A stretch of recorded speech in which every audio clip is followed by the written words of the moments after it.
min lisani yafqahu qawli, amma ba'd.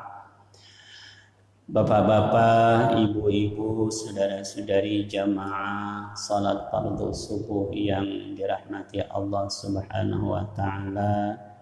Bersyukur kita kepada Allah di mana pada subuh hari ini dengan limpahan rahmat Allah, dengan nikmat kesehatan, sehingga kita telah dapat hadir di masjid ini untuk melaksanakan salat fardu subuh berjamaah. Mudah-mudahan salat yang kita laksanakan baru saja diterima oleh Allah dan diberikan pahala sesuai yang dikatakan oleh Rasulullah sallallahu alaihi wasallam, man shalla subha fi jama'atin faka'annama qama al-laila kullah. Barang siapa yang melaksanakan salat subuh berjamaah, maka nilainya sama ia menghidupkan atau beramal satu malam suntuk. Ya, karena berat melaksanakan salat subuh berjamaah, ya. Baiklah, sebagai sambungan daripada pengajian kita yang telah lalu, qala al-musannif rahimakumullah wa nafa'ana wa bi'ulumi fid dharain amin. Wa yajibu aidan ala man marra nahyuhu anil muharramati. Dan wajib pula atas ibu bapak, maksudnya alaman marra, atas orang yang terdahulu, yaitu ibu bapak atau ganti daripada keduanya, kakeknya kah, neneknya, atau orang yang diwasiati memelihara anak tadi. Nahyuhu anil muharramati, melarangnya si anak tadi mulai umur 7 tahun, ya, daripada hal-hal yang diharamkan dalam hukum Islam. Jadi wajib kita sebagai orang tua, ya, dulu sudah disampaikan wajib menyuruh dia salat apabila dia sudah berumur genap 7 tahun. Bahkan disuruh memukulnya dengan memberikan pukulan yang memberikan pelajaran, bukan yang membahayakan, apabila dia tidak mau mengerjakan salat apabila sudah umurnya genap 10 tahun. Nah, demikian juga wajib juga si ibu bapak atau yang gantinya, ya, walinya, tuan hambanya, melarangnya daripada hal-hal yang diharamkan apabila sudah dia genap berumur 7 tahun. Dan demikian juga memukulnya apabila dia melakukan hal yang diharamkan sedangkan umurnya sudah genap 10 tahun. Walaupun sebenarnya dia melakukan segala yang dilarang dalam Islam itu belum berdosa, karena dia belum baligh. Tetapi untuk memberikan pelajaran, membiasakan supaya dia tidak melakukan hal-hal yang dilarang oleh Allah, ya. Dan kita wajib memberitahukan itu dilarang, itu dilarang, itu dilarang dalam hukum Islam. Wa ta'limul wajibati, dan demikian juga wajib mengajarkannya segala yang wajib, ya, seperti puasa, ya, rukun puasa, ya, dulu salat, puasa, bahkan zakat, dan haji, ya, dan hal-hal yang bergantung dengan dia daripada rukun-rukun Islam, dan syarat-syarat sah, baik syarat-syarat sembahyang, syarat-syarat sah wudu, ya. Wa nahwaha min sairi syara'i zahirati, dan seumpamanya, ya, daripada sekalian syariat-syariat yang zahir. Walau sunnatan, walaupun hal-hal yang disunatkan, kasiwakin, seperti hal yang disunatkan itu kan gosok gigi, mau salat, mau berwudu. Kita sampaikan juga ke anak kita tadi, ya. Bagus, ya. Wa amrihi, dan menyuruhnya bizalika, dengan demikian itu hal-hal yang disunatkan, ya. Wala yantahi wujubu ma marra, dan tidaklah berkesudahan, berkesudahan wajibnya lah barang yang telah lalu atas orang yang telah lalu, yaitu tidaklah berkesudahan kita selaku orang tua menyuruh anak tadi salat, ya, mengajari dia tentang hukum-hukum Islam, ya. Illa bibulughihi rasyidan, melainkan dengan sampainya ia kepada rasyidan, cerdik, pandai. Sudah pandai, sampai kepada pandai. Kalau belum lagi kita tidak sanggup, lalu tentunya kita carikan guru atau kita serahkan ke madrasah. Sekarang misalnya BPTA pendidikan lah, MDA lah ada. Sekarang BPTA namanya, ya, ada. Ini ya kita, karena tidak semua kita nih, ya, tahu apa sebenarnya, tapi kita berkewajiban, ya, carikan gurunya supaya anak-anak kita, orang yang wajib menjadi tanggungan kita itu, jangan sampai kita berdosa. Kenapa? Sesuatu yang wajib apabila kita tidak melakukannya dosa, ya. Nah, kalaulah kita misalnya mengambilkan orang lain, mencarikan guru orang yang lain, ya, wa ujratu ta'limihi, dan upah mengajarinya, zalika, yang demikian itu tentulah dan ada insentifnya guru-guru yang mengajari, ya. Jangankan yang bersifat agama, yang umum aja tentu kan ada, apalagi sebenarnya yang bersifat agama untuk, ya, melepaskan bebannya dunia akhirat. Kal Quran, seperti mengajari membaca Al-Quran, wal adabi, dan mempelajari tentang budi pekerti, akhlak yang baik, fi malihi, kalau memang anak itu punya harta, adalah fi malihi, pada hartanya anak tadi. Kalau anak itu banyak harta, anak yatim apa semuanya, misalnya hartanya itu upahnya, upah guru mengajar itu diambil daripada hartanya, ya. Kalau dia tidak punya harta, anak kecil mana dia punya harta, belum yang mungkin. Summa ala abihi, kemudian kewajiban upah mengajari tadi dari harta bapaknya.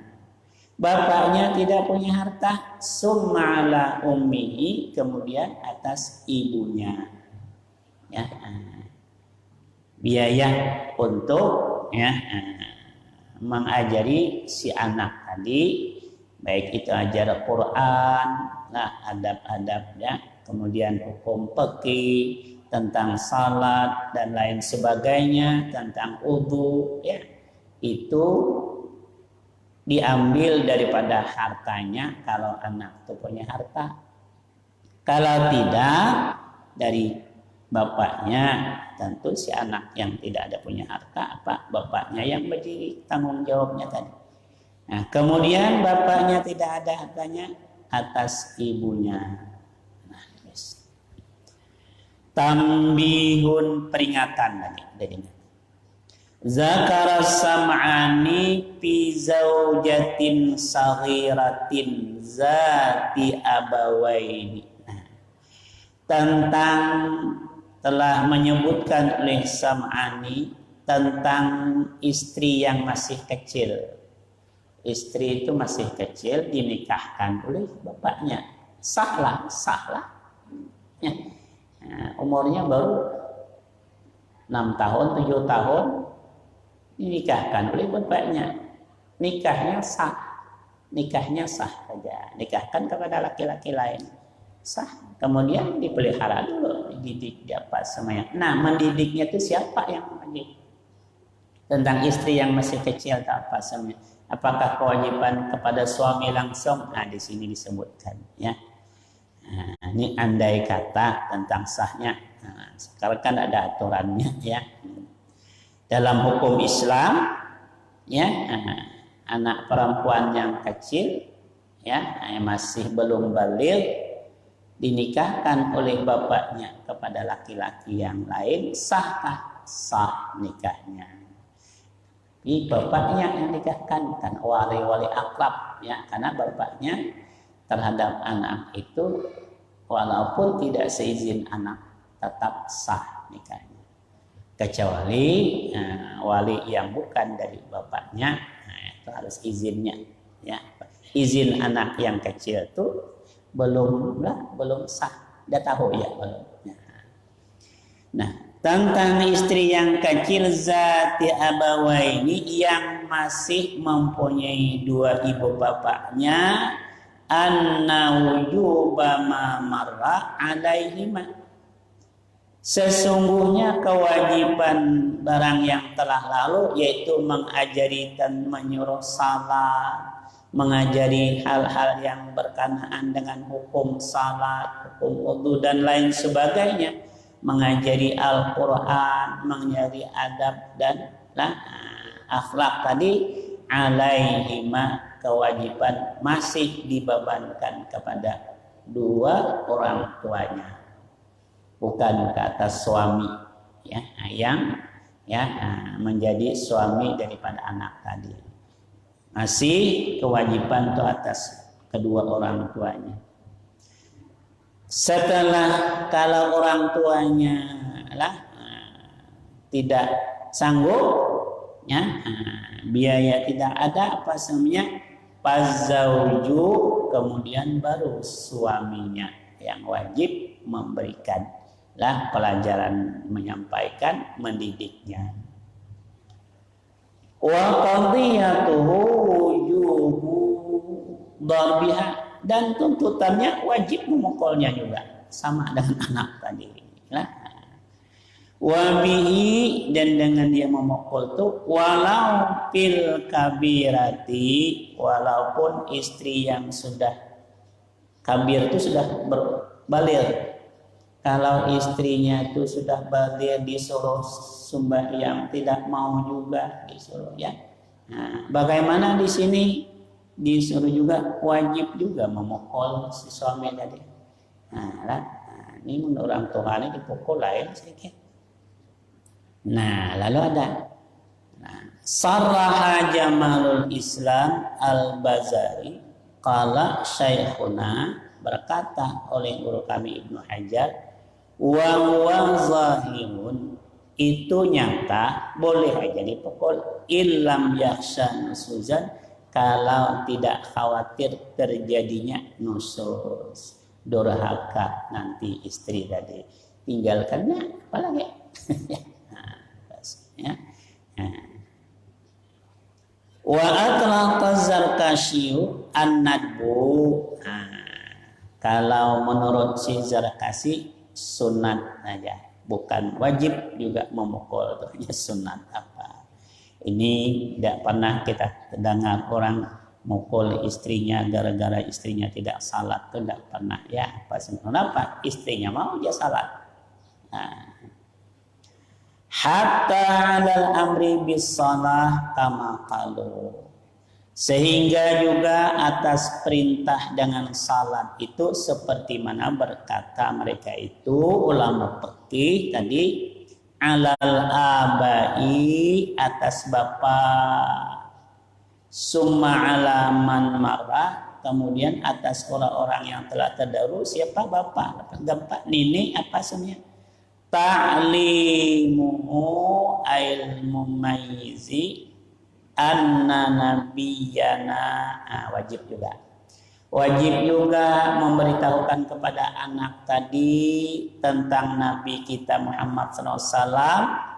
Sesungguhnya Nabi Muhammad SAW itu dilahirkan bu'isa bi Makkah wa ulida biha, dan dilahirkan di Makkah, wa dubina bil Madinati, ditanam di Madinah, wa mata biha, dan matinya juga di kota Madinah. Wajib juga menyampaikan, memberitahukan kepada anak kita tadi supaya kita tahu siapa nabi kita, di mana nabi kita dilahirkan, Nabi Muhammad.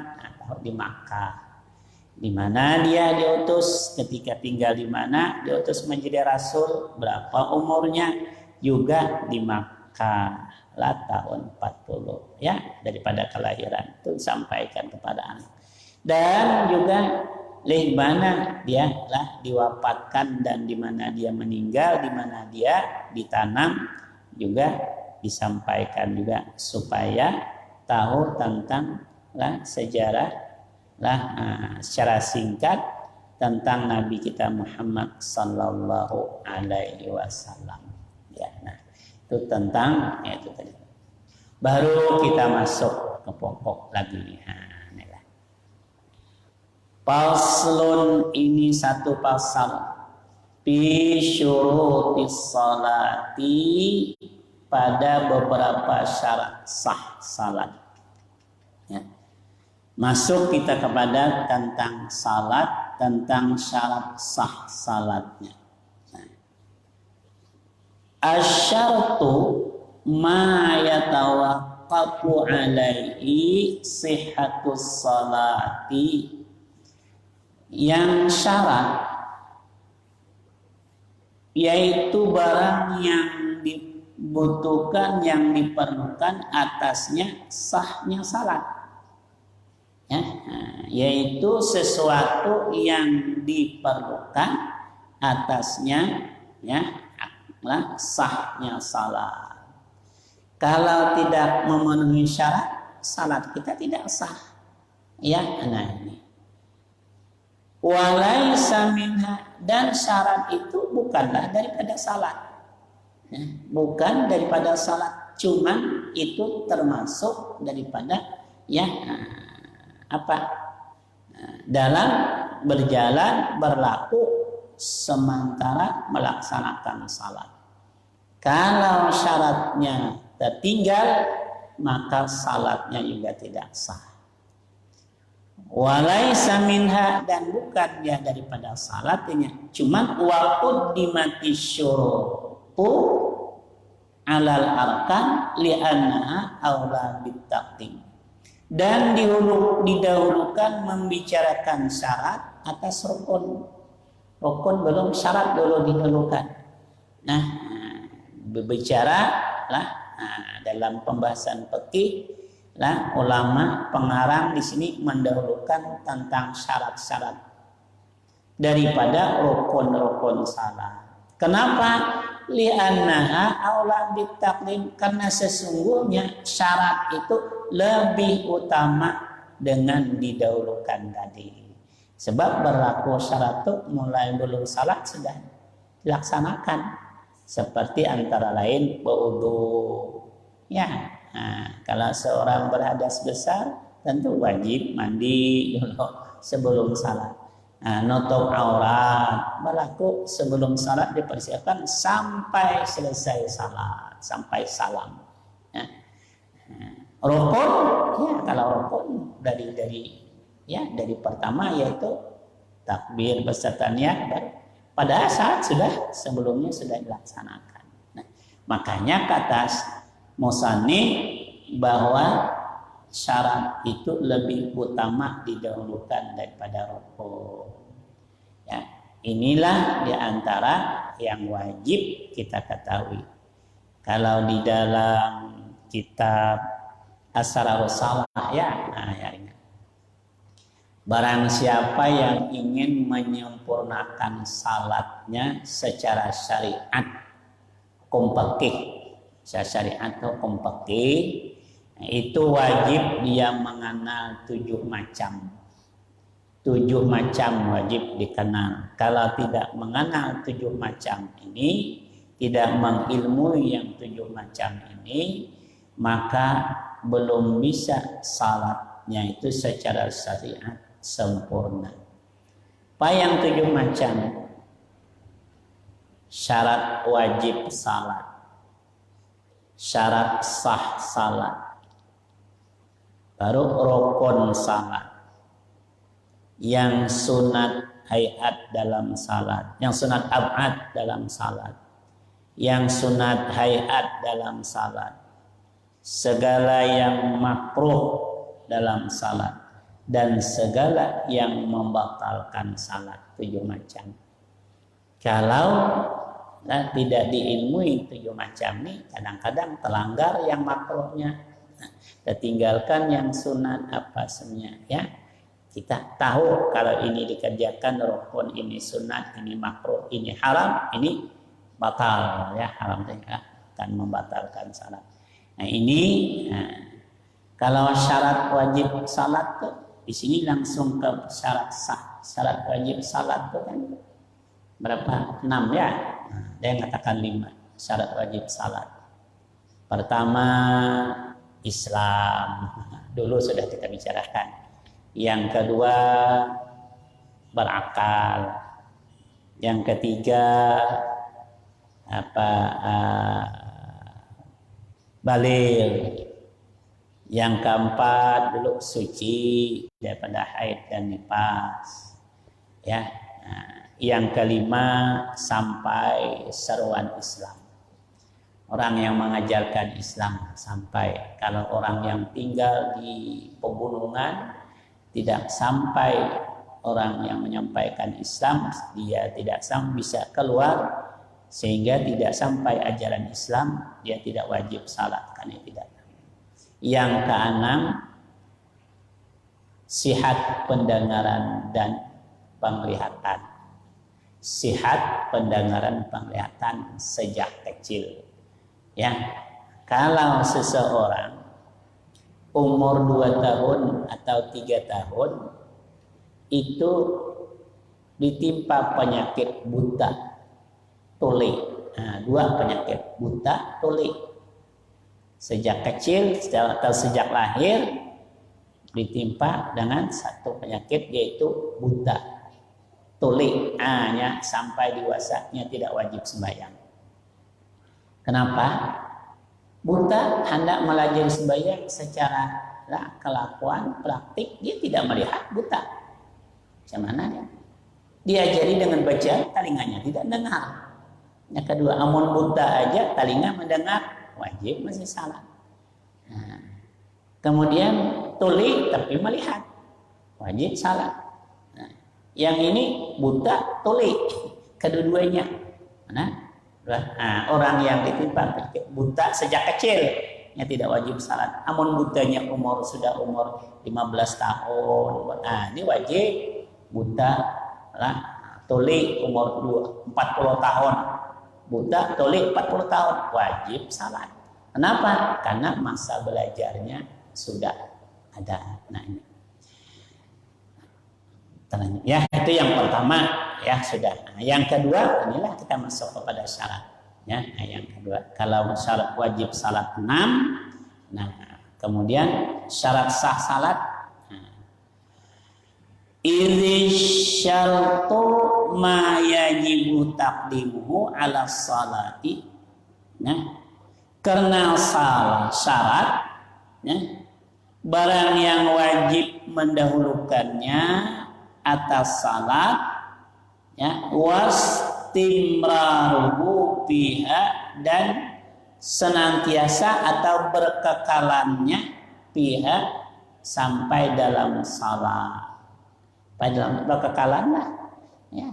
Dalam salat tinggal sedikit aja lagi, umpamalah kita tinggal salam aja lagi. Nah, tinggal salam.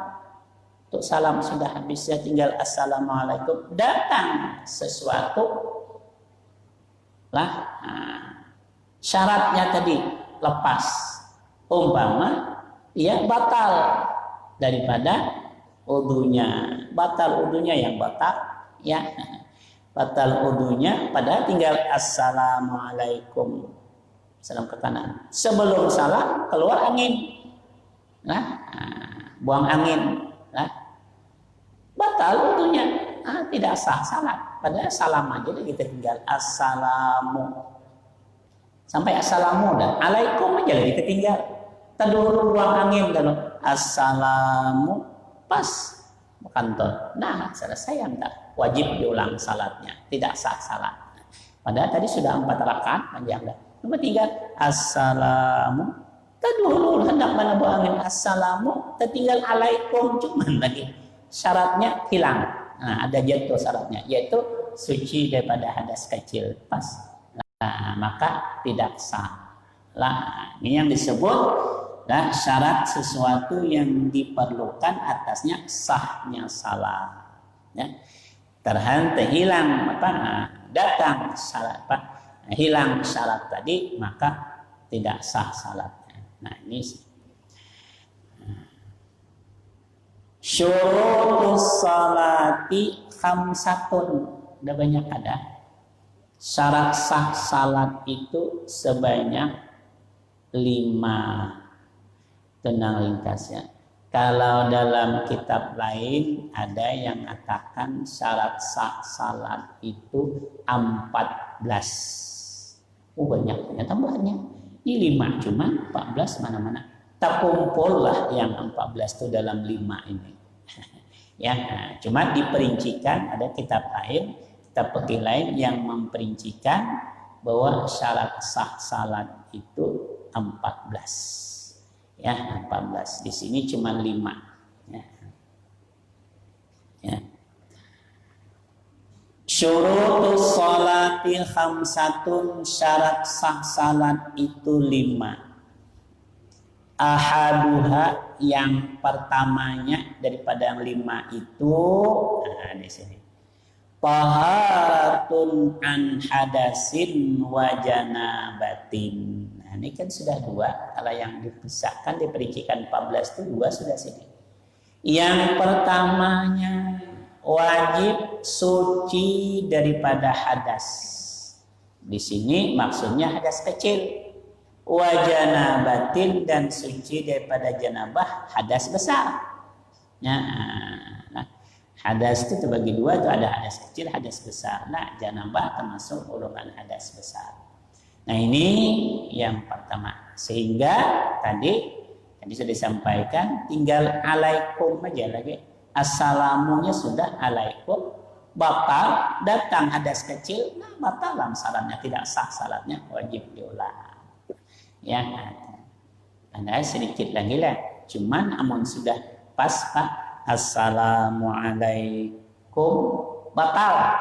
Itu kata Bapak sudah sah. Supaya alaikum tadulu memnya, tadulu memkom daripada buang angin, itu sah salat kita. Tapi mun tadulu buang angin daripada memnya, itu ulang salat dasar. Warahmatullahnya belum, itu sunat aja lagi.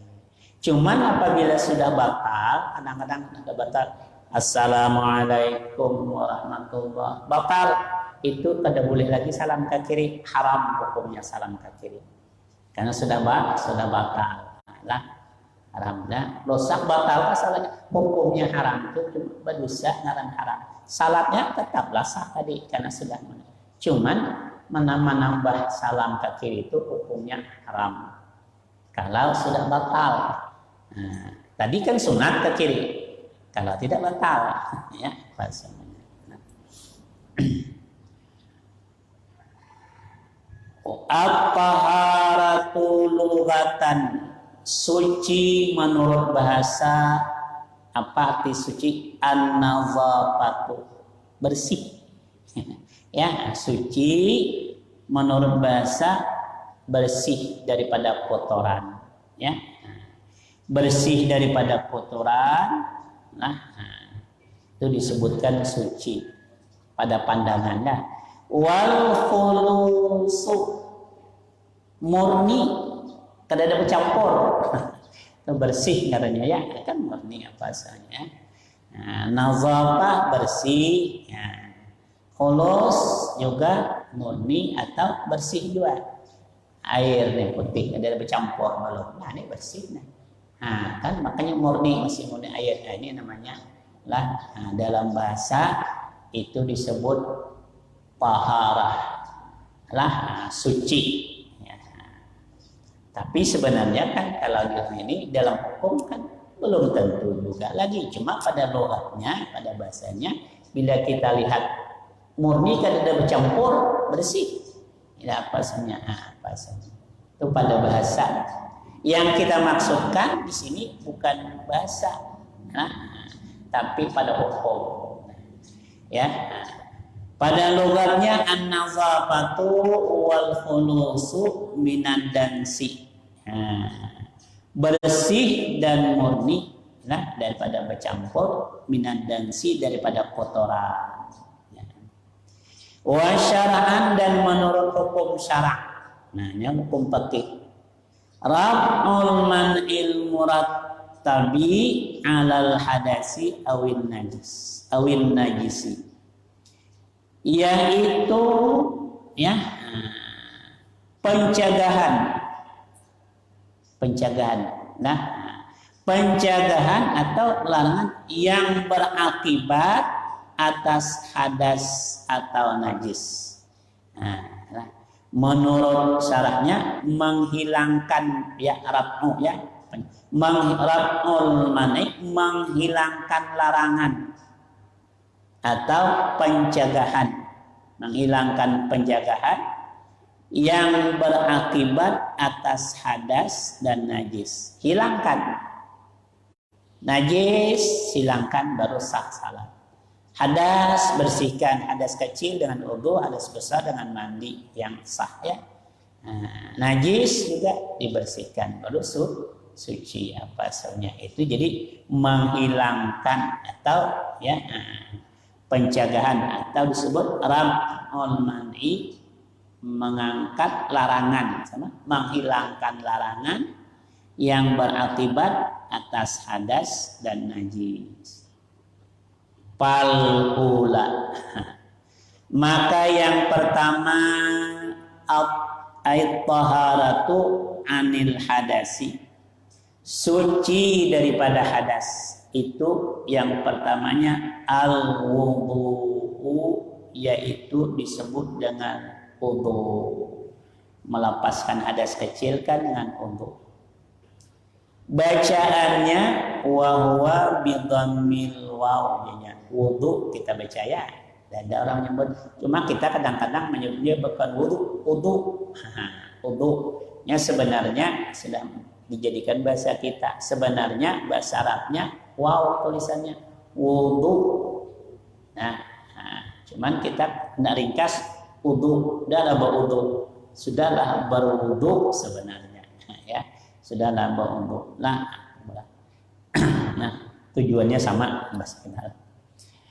Dibaca dengan wudu, yaitu isti'malul ma'i fi a'dha'in makhsusatin muqtatahan biniyatin. Kalau yang namanya wudu, yaitu memakai air pada beberapa anggota yang ditentukan. Mana tentukan? Muka, dua tangan sampai siku, ya, menyapu kepala, basuh dua kaki, itu ditentukan. Yang disebut fi a'dha'in makhsusatin, pada beberapa anggota yang ditentukan. Ya ayyuhalladzina amanu idza qumtum ilas shalah Fagsilu wujuhakum wa aydiyakum ilal marafiq wamsahu bi ru'usikum wa arjulakum ilal ka'bain. Itu sudah ditentukannya. Bila kamu mau mendirikan salat, maka basuhlah muka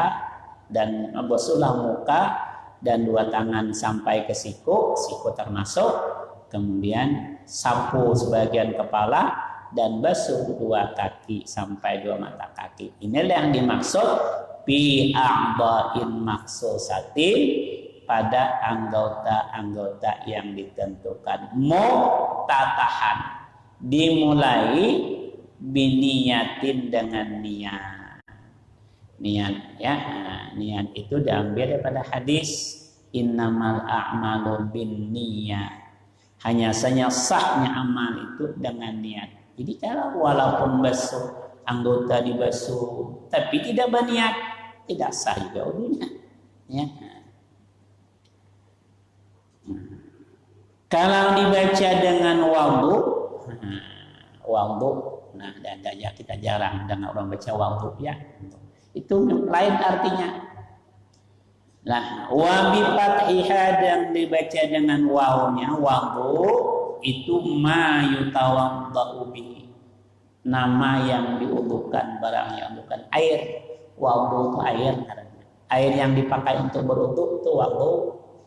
Kalau wudu pelaksanaan, basuh muka, basuh tangan, basuh itu wudu ngarannya. Nah, kalau nama air yang dipakai untuk berwudu itu wudu ngarannya. Nah, wa kana ibtida'u wujubihi ma'abtida'i wujubil maktubati lailatal isra.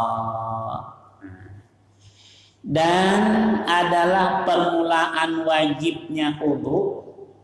Nah, adalah permulaan wajibnya wudu bersamaan permulaan wajibnya salat yang 5 waktu. Lailatal Isra, di malam Isra, sama. Jadi turunnya perintah wajib salat pada malam itu juga perintah wajibnya wudu, ya, sama bersamaan lah dengan wudu tadi. Wa syurutu, nah wudu pun dibicarakan syaratnya juga dulu, belum rukunnya. Nah, karena tadi lebih utama mendahulukan syarat. Wa syurutuhu ail wudu'i, dan syaratnya wudu, syarat sah wudu. Sebab bila wudunya tidak sah, salatnya tidak sah juga. Ya, liritannya ke sana. Nah, wudunya, sebelum rukun wudu, ya, dibicarakan syaratnya. Wa syurutuhu aishudu'i ka syurutil ghusli. Nah, kalau ghusli atau agin tuh kalau baris berdepan bahasa Arabnya ghusli mandi. Kalau baris di atas ghas membasuh. Lain juga artinya. Ghaslul yadaini membasuh 2 tangan kada mau. Ghuslul yadaini memandi 2 tangan. Nah, itu artinya itu bilang ghuslul yadaini berarti mandi 2 tangan. 2 tangan mandi itu biasanya sehitungan ya. Nah, maka kalau ghas lalu membasuh. Nah, di sini ghus kasyurutil ghusli, seperti syarat-syarat mandi sama. Untuk mandi wajib sama syaratnya dengan wudu. Berapa syarat wudu? 5 juga. Jadi syarat sah salat 5. Salah satunya suci daripada hadas kecil. Untuk bersuci daripada hadas kecil disebut wudu, syaratnya 5 lagi. Jadi jauh lagi pembicaraannya leh. Nah, dengan karena didahului beberapa hal. Nah, pertamanya ma'un mutlaqun. Nah, tadi yang disebut dengan air yang mutlak, semata-mata air. Air yang mutlak. Fala yarfa'ul hadasa, dan Fala yarfa'ul hadas, tidak terangkat akan hadas, wala yuzilun najisa, dan tidak akan hilang najis mutlaqu, melainkan dengan air yang mutlak. Nah, air mutlak itu air yang tidak ada bercampur dengan sesuatu nama yang merubah namanya. Jadi air mutlak itu ada 7. Air laut, air sungai Indragiri itu, nah itu air sungai ada ini deh. Itu air mutlak. Air laut ya air asin yang Pola Gawong sana tuh. Ya daerah sana tuh air mesin, air laut itu airnya suci, lagi menyucikan, bisa untuk berwudu. Kemudian air sungai, kemudian air sumur, kemudian air mata air, ya air bor, nah, air bor. Kemudian air apa lagi? Air hujan, kemudian air ambon, air salju, air es. 7 macam air ini suci, lagi menyucikan. Mun air es itu air es, air salju. Nah, karena namanya hancur saljunya jadi air biasa, apa saljunya? Ayo Anda bawa untuk mandi lagi. Nah, air ambon itu termasuk air ambon itu air apa tuh? Bisa dijeniskan dengan air ambon. Air uap. Kalau kita menjarang air, ada uapnya tuh, buka tudungnya uap, itu suci menyucikan tak? Termasuk tak? Ya apa semuanya ya. 7 macam ini air itu tidak ada kait nama yang disebutkan, lalu disebutkan pencampurnya. Ya, yang pencampurnya itu yang menjadikan air tadi tidak suci menyucikan. Air pencampur ya. Nah, yang mencampurnya itu tidak disebutkan air, melainkan disebutkan pencampurnya. Itu air apa? Air teh. Nah, pencampurnya teh. Itu air apa? Air sirup. Nah, itu air apa? Air kopi, air sup. Itu pencampur, itu tidak mutlak lagi. Nah, kalau menyebutkan hanya tempatnya, itu tetap suci. Itu air apa? Air sumur. Warnanya hitam macam kopi. Walaupun macam kopi, hitamnya. Ya, nah, itu tidak apa-apa. Tetap hukumnya suci menyucikan. Airnya merah di kebun, nggak apa semuanya. Kebun itu macam air teh, tidak apa semuanya. Nah, lah apa? Tetap suci menyucikan. Karena yang dipakai air sumur yang dipakai nama itu tidak disebutkan tempatnya pun tetap disebutkan air juga, air mutlak apa semuanya. Maka 7 macam inilah air yang sah untuk berwudu. Nah, kalau sudah dikaitkan, ada nama yang dikaitkan dengan disebutkan nama, lalu disebutkan kaitnya, air apa? Air kelapa, air buah, ada apa semuanya. Selama bila sudah disebutkan, itu menghilang mutlak. Nah, kalau air itu misalnya senanggas, air dalam durung, air itu kita buat air sumur dalam durung, buat ditawas. Nah, buat ditawas ya. Nah, mungkin air laut buat ditawas bagaimana? Kalau ditanya bila yang menyebutkan pencampurnya tidak mutlak lagi airnya. Itu air apa luntur, itu air tawas. Nah, itu tidak bisa lagi untuk berwudu karena sudah disebutkan pencampurnya. Nah, air tawas. Air liding Bang bagaimana? Air liding termasuk air mutlak. Ada pencampurnya. Tawas. Pernah ada orang bilang air liding itu air tawas. Nah, ada. Liding itu tempatnya, tempat lalunya. Nah, maka suci menyucikan masih. Karena daripada itu air tawas, bila sudah ada air tawas, kita yang mengubahkan. Ya. Nah, air dalam liding itu kan campur ada ya. Nah, apa namanya? Air tawas kah? Bila disebutkan air tawas, tidak suci menyucikan lagi. Ya, disebutkan air liding kenapa? Itu karena tempat sama dengan sumur tadi, air sumur apa semua. Ya, sini kita lah. Walaupun tadi tidak terangkat hadas, tidak sah baik mandi, wala yuzilun najisa, tidak menghilangkan akan najis, cuci najis lah, tidak akan hilang hukum najis. Mon air itu kita ambil misalnya nih kain karena darah yang najis, dicucilah dengan air. Airnya air apa? Cuci air kelapa, hilang nah. Tapi hukumnya tidak suci. Hilang bendanya, hukumnya tidak suci. Kenapa hukum tidak suci? Karena membasuh tadi dengan air kelapa. Nah, dengan air apa? Lah, bukan dengan air mutlak. Nah, itu saja. Nah, sini disebutkan tidak akan menghilangkan akan najis suci yang misalnya berwudu. Yang baca Quran itu berwudu dengan tidak berwudu itu pahalanya jauh bedanya. Kata Sayyidina Ali, barang siapa membaca Quran dalam keadaan salatnya salat berdiri, lah salat sunat lah katakan salat sunat, baca Quran dalam salat baca. Itu setiap satu huruf itu pahalanya 100. Jadi kalau kita baca apa misalnya Qul ya ayyuhal kafirun dalam salat sunat. Nah, salat sunat tahiyatul masjid, salat sunat apa? Baca ayatnya. Kalau Fatihah kan itu sudah wajib 6 ayat tadi. Kita baca Qul ya ayyuhal kafirun, kita salat sunat tahiyatul masjid itu ayatnya rakaat pertama misalnya apa? Satu huruf itu 100 pahalanya. Tiap satu huruf pahalanya. Kalau yang salat sunat berduduk, ya kita salat sunat tenang kita sihat nih, boleh aja berduduk salat sunat. Wah, kalau dia malas berdiri, duduk aja salat sunat, boleh aja. Karena salat sunat lain salat fardu. Cuman pahalanya kata Sayyidina Ali, bikulli harfin khamsina hasanatan. Setiap satu huruf itu 50 aja pahala. Karena salat duduk itu separuh salat berdiri.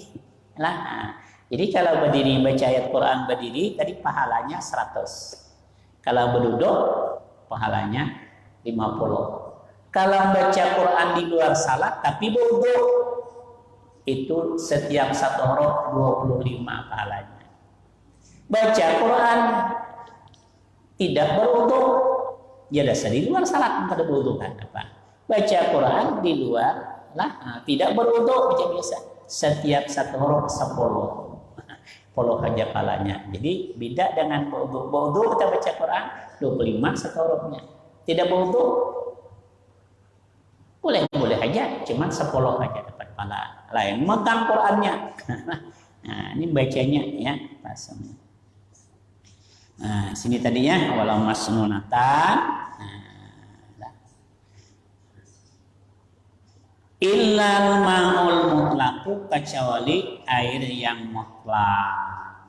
Lah wa huwa ma yaqau alaihi ismul ma'i bila qaidin wa in rusiha min bikharil ma'it tahur al-muhli, yaitu air yang jatuh atasnya nama air dengan tidak ada kaitnya. Wa in rusiha walaupun ini ya rusiha yaitu apa direbus lah air rebus min biharil ma'it tahur daripada uap air yang suci al-mughli yang digoreng awis tahlaka fihil khalitu au kuida bimuwafaqatil waqi'i kama ilbari bi khilafi ma la yazkuru illa muqayyidan kama fil waradi wallahu a'lam. Kita sampaikan di situ dulu, nanti akan datang lah bisa masih diangkat ya ma'ul mutlaqu palayun air yang mutlak. Nah, di situ sama kita ulangi sedikitnya. Nah ini ya kita baru masuk syarat sah wudu yang pertama dengan memakai air yang suci lagi menyucikan.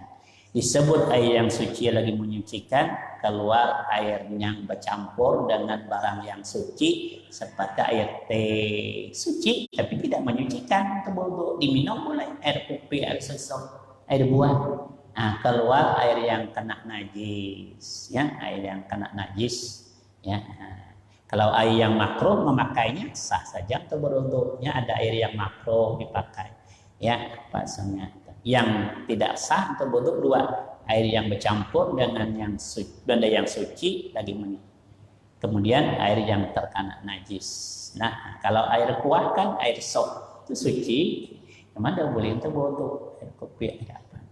Wallahu a'lam bishawab. Amin ya Allah ya rabbal alamin. Bismillahirrahmanirrahim. Alhamdulillahirabbil alamin wassalatu wassalamu ala asyrafil anbiya'i wal mursalin sayyidina wa maulana Muhammad wa ala alihi washabbihi ajma'in. Allahumma anfa'na bima 'allamtana wa 'allimna ma yanfa'una wa zidna ilma wa fahma wa hidayata wa taufiqa. Rabbana atina fid dunya hasanah wa fil akhirati hasanah wa qina azabannar. Wa sallallahu ala Muhammad wa ala alihi washabbihi wasallam walhamdulillahirabbil alamin. Assalamualaikum warahmatullahi wabarakatuh.